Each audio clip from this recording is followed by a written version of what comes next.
данные вот иконы реставрации мы сделали исследование и привели фотофиксацию.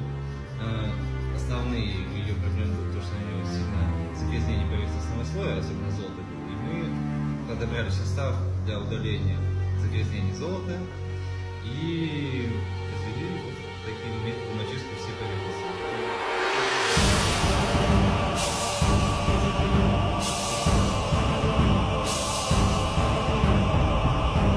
У меня есть уже век 19 конец, то есть и состояние у них, соответственно, разное. Некоторые иконы вообще были уже в реставрации, встречаются следы, поновления, тонировок.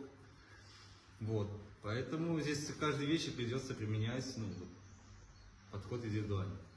Приезд у нас вообще он носит другой характер, исследовательский. Мы оцениваем вообще общее состояние, какие-то рекомендации даем по охранению, или как иконы развесить или в киоты убрать и так далее. Смотрим на живопись монументальную, там совсем другая история, там состояние местами аварийное. Вот, то есть мы берем образцы, исследуем и к следующему приезду уже готовим более точный объем материалов. Мы отработаем здесь методики. По методикам будем закупать себе материалы и уже здесь работать уже полноценно со всеми этими иконами, которые вот отец Давид посчитает в первую очередь. Мы приехали в составе трех специалистов для опять оценки состояния сохранности икон, которые висят в храме, они все в разном состоянии, и подобрать методики общие и каждой иконе в частности. Для этого закупить материалы необходимые и уже приехать в августе полноценной командой, произвести весь процесс реставрационных работ. Икон много, несколько десятков, большая часть из них нуждается в реставрации.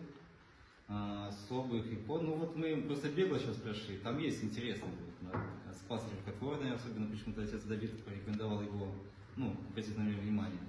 Но он тоже со следами реставрации, там уже есть легкие потертости. На каких иконах есть тонировки. Он особен тем, что это, во-первых, X век, один из самых старых храмов на территории Абхазии и вообще в ближайшем окружении. И живопись, которая здесь сохранилась, тут видно, что она век 14, по словам отца Давида, там где-то встречается, видимо, и более ранее.